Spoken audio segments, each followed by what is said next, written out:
Fishing was a favorite pastime of mine.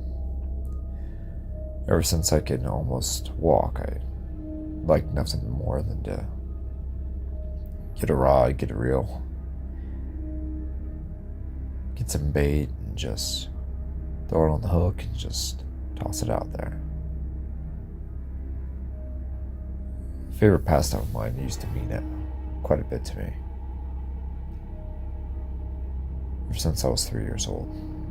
That's when I caught my first fish. Nice little channel cat down in Florida.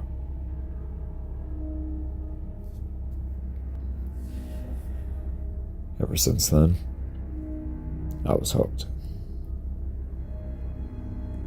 Trout, redfish, black drum, sheephead, even catfish, though they're more of a trash fish down here. But I would really obsess over.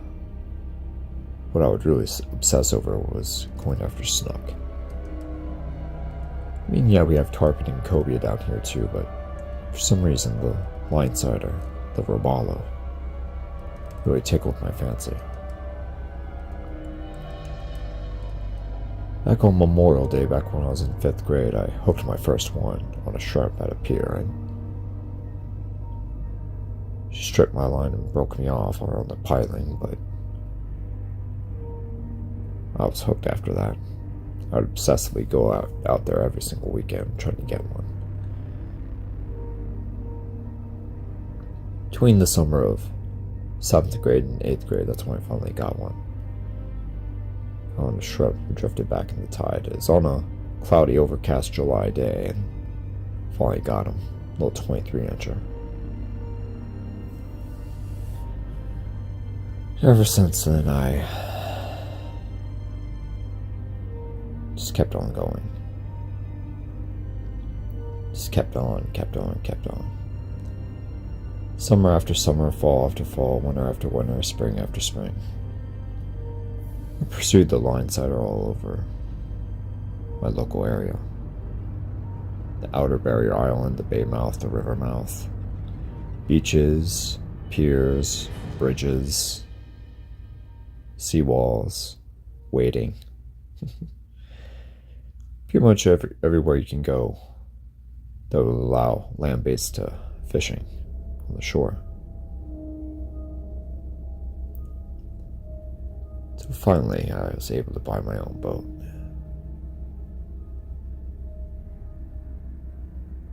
My best friend Trevor had just gotten back from the service, and he was eager to get on the water with me.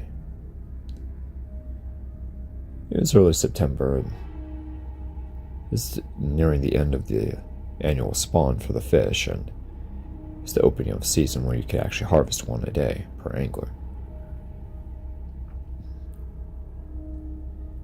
So I loaded up the truck, picked him up, and we made our way out.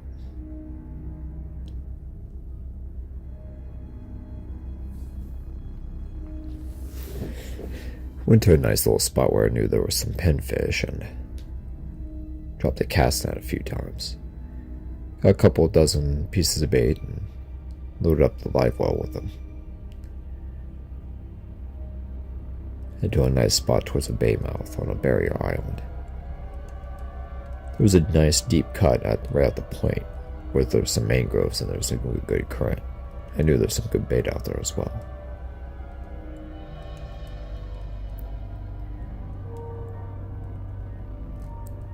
Put a pinfish on one of my circle hooks and tossed it out.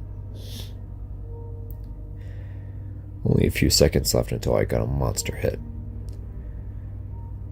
My rod bent and my drag screamed. I looked over at Trevor and smiled. He nodded. Get him. I cranked the reel. Left, right. Forward. Backward. I lifted the rod. The drag screamed once again. I fought and fought. Jerked and pulled to keep the fish away from the mangroves. After a minute or so, I managed to get the fish to the boat. And there she was. Beautiful oversized fish. Around 38 or 39 inches. Trevor scooped her up in the net and finally got her on a tape measure. 38 and a half, he whispered. Good fish. I nodded. I grabbed her by her lip and supported her belly. Trevor took a quick pick and put her back in the water. With her mouth open and her head facing into the current, I let water flow through her gills properly. I watched silver and green beauty, her scales glistening in the sun. After a few seconds, she whipped out of my hand and swam away. Oh, she's still green, I muttered. Trevor, nodding and smiling,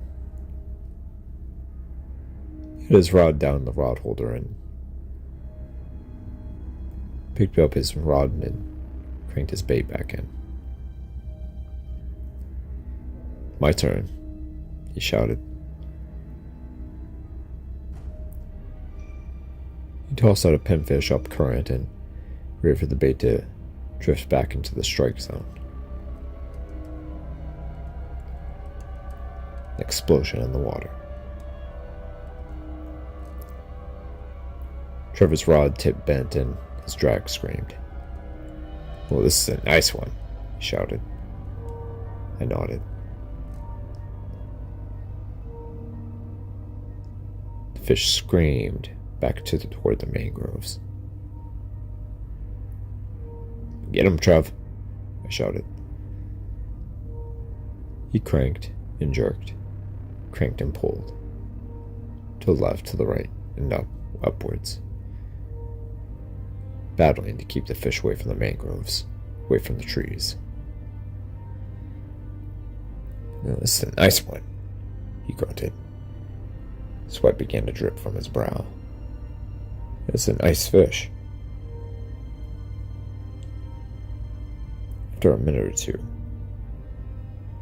we managed to get our boat side in. This fish was even bigger, nearing 40 inches.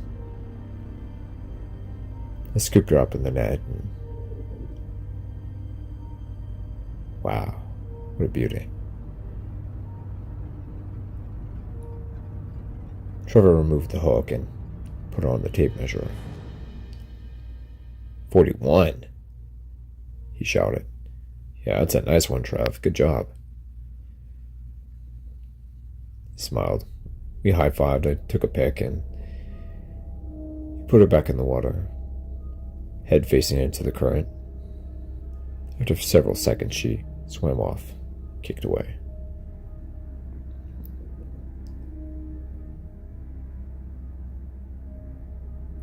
Tied 1-1. Think you can top that? I smiled and nodded. I know I can. I looked into the live well and grabbed the biggest pinfish I could find. Ran the hook through the upper dorsal and tossed him up into the current, letting him flow back to the strike point. Come on, I whispered. The water explodes with the monstrous head, as though a bowling ball struck the water. My rod tip bent and my drag screamed. She was taking me right into the mangroves. I gritted my teeth and palmed the spool to try to slow the fish down. Damn, this thing's big, I shouted. The fish was enormous. Absolutely enormous. Maybe the biggest snook I've ever hooked. I've hooked some monsters in my time, but almost nothing quite like this. Not the size, the strength, the speed, the athleticism. Nothing like this. Ooh, you got yourself a big one, Steve, shouted Trevor. I nodded. Yeah, she's big, all right. She continued to run. I jerked up and cranked. Cranked as hard as I could.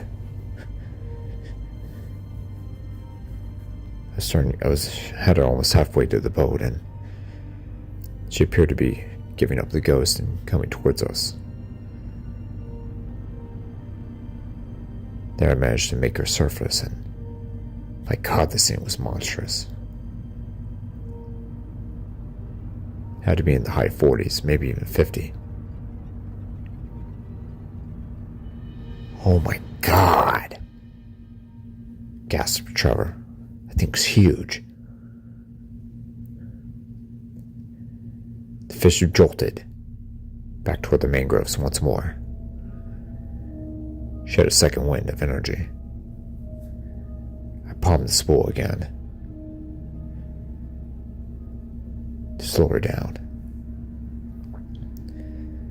My rod's hit bends and I pulled up. I cranked and pulled, cranked and pulled again. My right leg began to shake. I never landed one that big before, I thought to myself.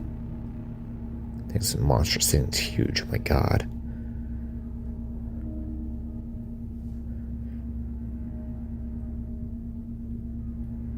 Another 30 seconds and we had her by the boat. There she was in all her glory.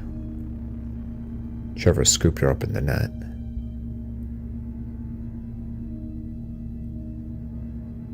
Put her on the tape measure and she was 51 inches long. God, look at the size of that thing, he gasped. He took a picture. Then with my hand on her belly and my other hand in her mouth, I carefully placed her into the water. Her head in the current, water flowing through her gills. Wouldn't take extra care and attention for her because she was big. After a little bit, she finally kicked away, going back to the mangroves, to the cover.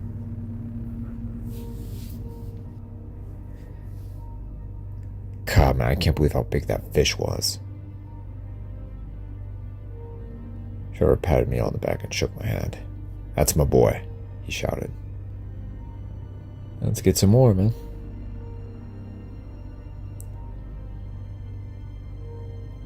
Pat grabbed a pinfish, ran a hook through it, and tossed it up current.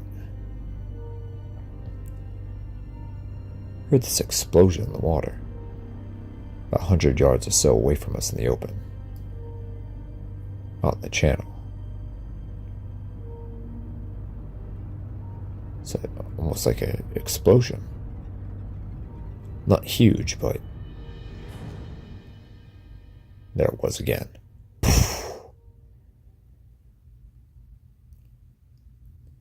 Big explosion of water.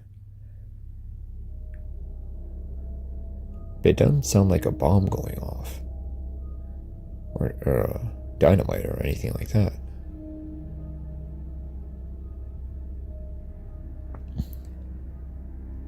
Trevor grabbed the binoculars to look, and there were no dead fish come up to the surface, and there was no one out here besides us.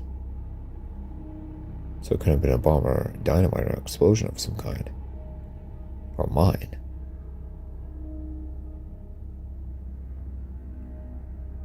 Steve, what the hell was that? He whispered. I shrugged.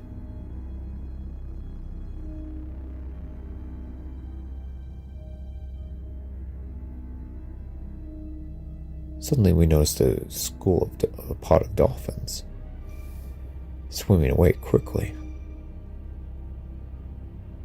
from the channel toward the bay mouth and toward the open Gulf.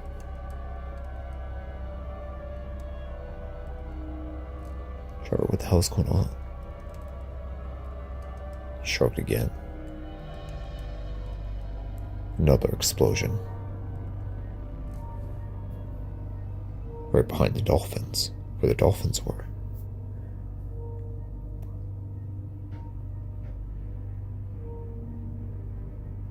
The hell?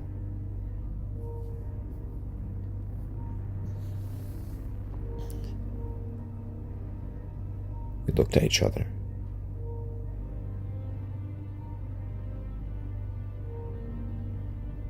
Another explosion. One of the dolphins popped out of the water. Was 10 feet into the air and dropping back in to the water.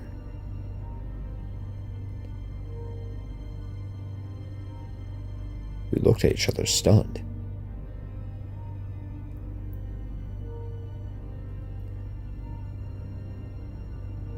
Trevor zeroed in on the dolphin pod with the binoculars. Steve, what the hell is that? Can't be a damn white shark. What the hell? I don't see a dorsal. Then we saw two large yellow fins pop up. The large yellow tail sticking out, pushing side to side, following the dolphins.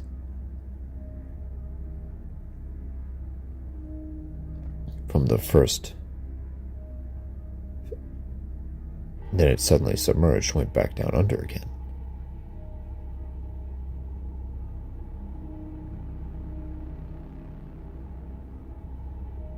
Trevor, what the hell? What the hell is that?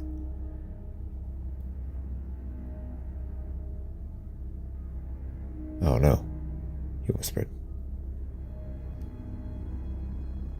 Looks like a really big fish. It's not I don't think it's a shark because can't be a lemon shark because they don't get that big.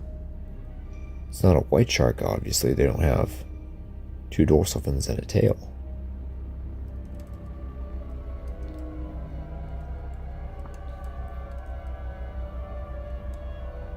There was almost 20 feet between the first dorsal and the tail. The thing's massive, whatever it is.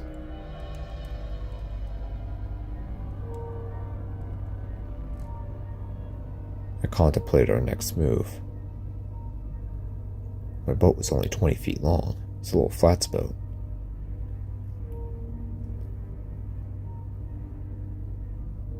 You wouldn't suppose that... I don't know, Steve, we just...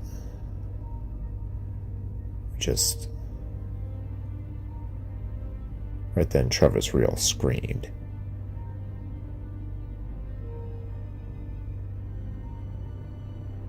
The reel screamed and screamed and screamed. His rod tip bent, and his line snapped. Damn tarpon, he whispered. Steve, I don't think that was... Trevor. Trevor, I don't think that was a tarpon.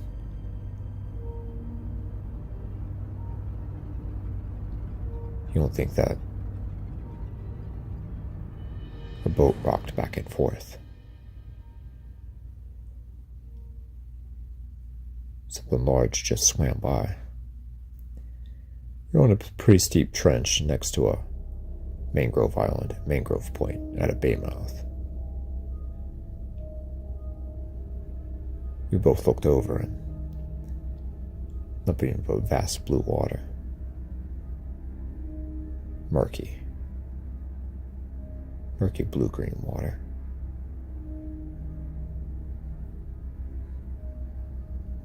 We felt it again.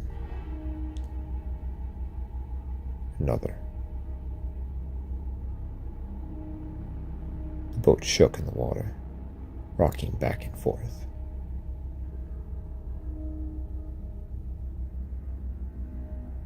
We sat still for several moments. And then there was nothing else.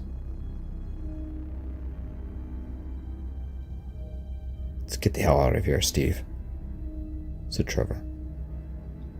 Yeah, I think you're right. I fired up the engine in the boat and we left.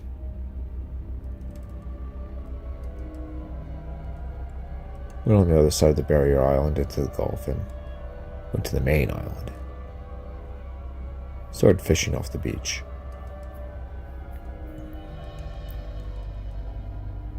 Jumped several tarpon and managed to land one by the boat, around 100 pounds. That's a nice one.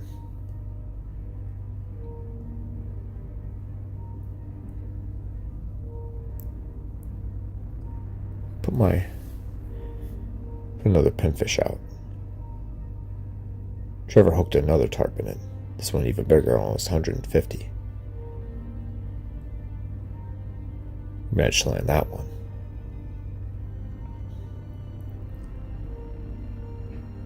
And I threw another pinfish out and managed to get one even bigger. The fish must have been damn near 200 pounds.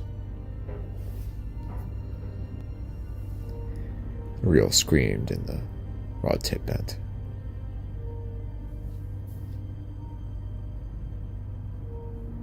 The giant fish pierced the surface of the water, its gills shaking and vertebrae rocking back and forth, nearly 6 feet into the air. It went back into the water, and my drag on my reel continued to scream. It didn't spit the hook. I felt relieved. God, Steve, that thing was huge. I nodded.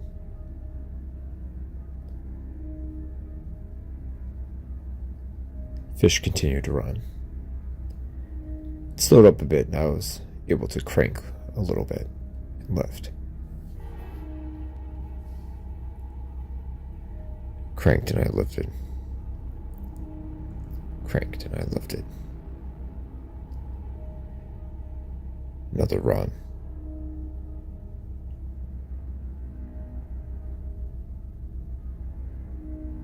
There were about 20 minutes of repeating sequences of cranking and lifting, the fish taking run after run. I managed to get her next to the boat, close to the boat, till a big gray shadow approached the boat.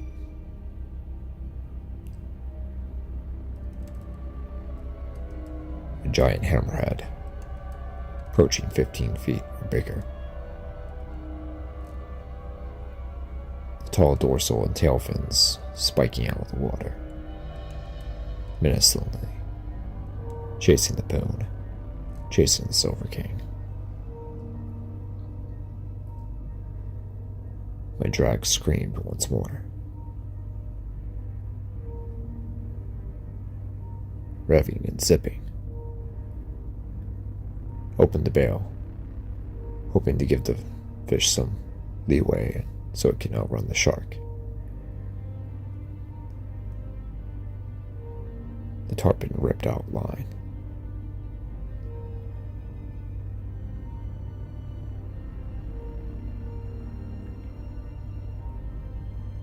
Trevor fired up the boat and we followed the fish.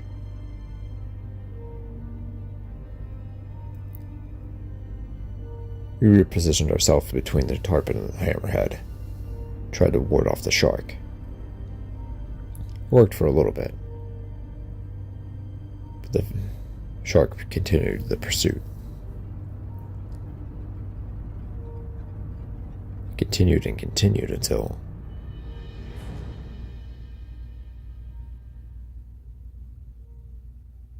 there was this explosion in the water.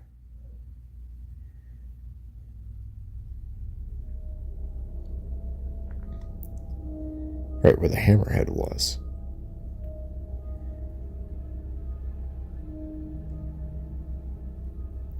I couldn't close my bail and the drag screamed. Trevor and myself stared at each other.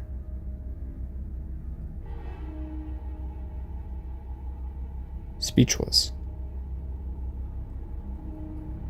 Both of us didn't say a word as we reeled in the tarpon. fish was large, and it's a little weary from the fight, but we managed to finally get our boat side. We revived her for a few minutes, and finally we were able to get a nice release on her, sending her back to the depths. What the hell happened to the hammerhead, Steve? I don't see it.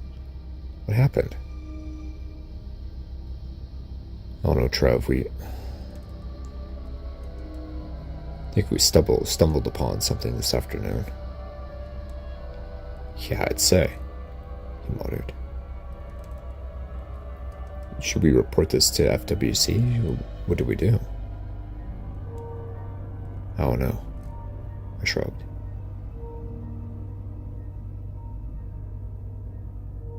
We waited there in the boat. A couple 100 yards down the beach, there were some people swimming.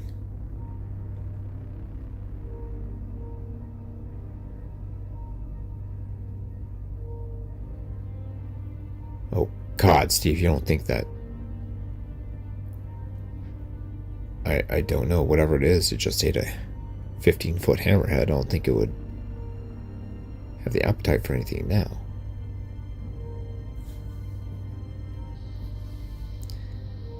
How are we gonna... Who's gonna believe this if we report this? I shrugged. I don't know if anyone will. Steve, for fuck's sake, whatever the thing is, it's dangerous. It ate a hammerhead. And it ate a dolphin. At least one. We don't know if there's just one. There might be more of them. What the hell's going on? I don't know. Jesus, I don't know. Trev, this is just too weird for me.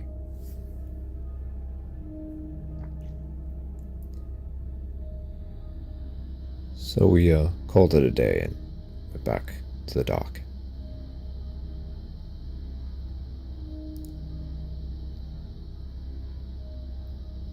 I reluctantly reported the two different incidents to FWC. They were skeptical, but they took my story seriously.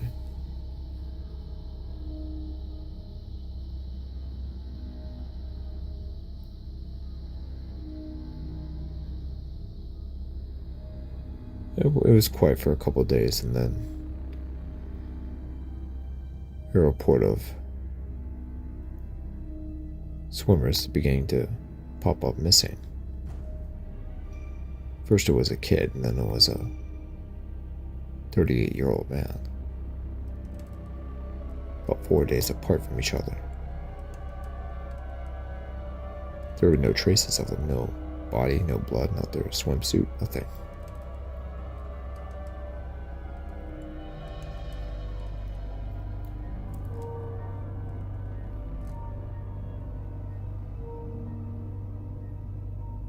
I wondered.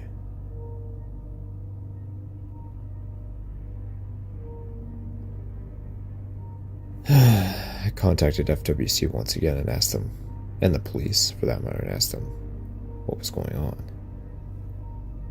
They chalked it up to a shark attack, and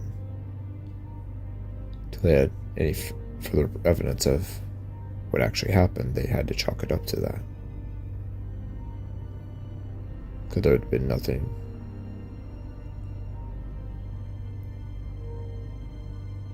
found of them.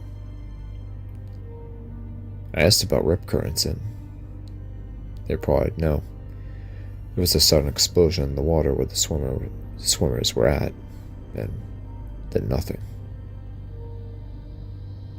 It's like they'd been sucked down and no more.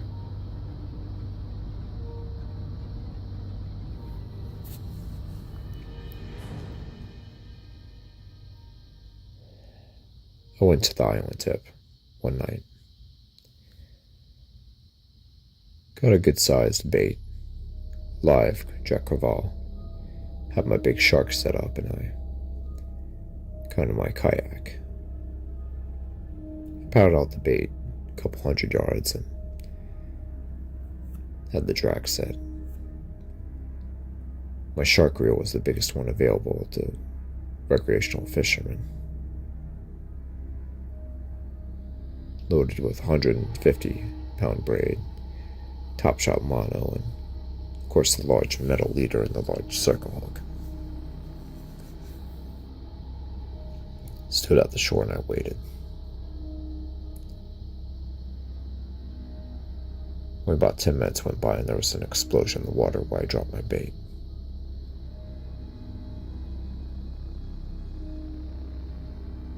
My giant rod bent, the tip bent, and my drag screamed. 100 pounds of drag, screaming. Grabbed a bottle of water and poured it on my reel.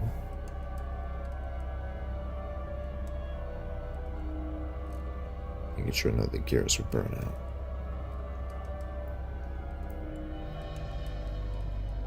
The drag continued to scream.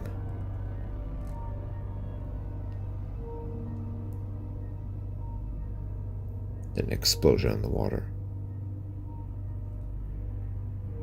A giant head pierced through the water surface, shaking, side to side.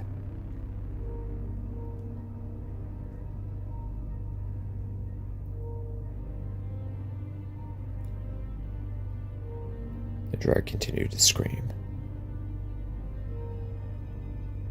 I squinted my eyes and realized it was the head of a giant fish.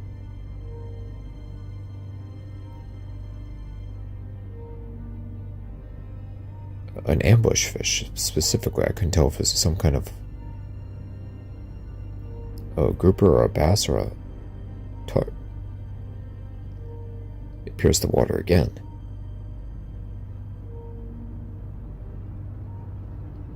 Oh my god, it's a giant snook. I thought to myself.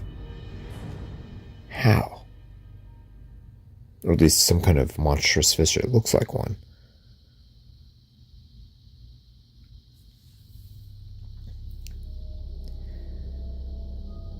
My rod was firmly planted in this PVC pipe.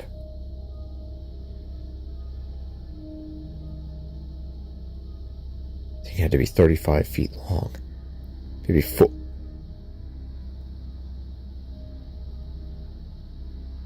Just then my reel was my rod, my reel, my whole setup was jerked out of the PVC pipe, planted in the sand. Into the surf it went.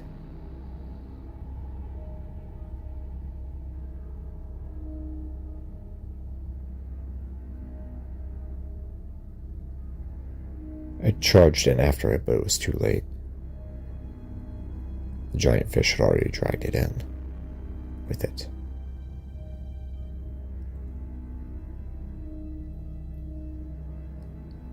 I looked toward the horizon.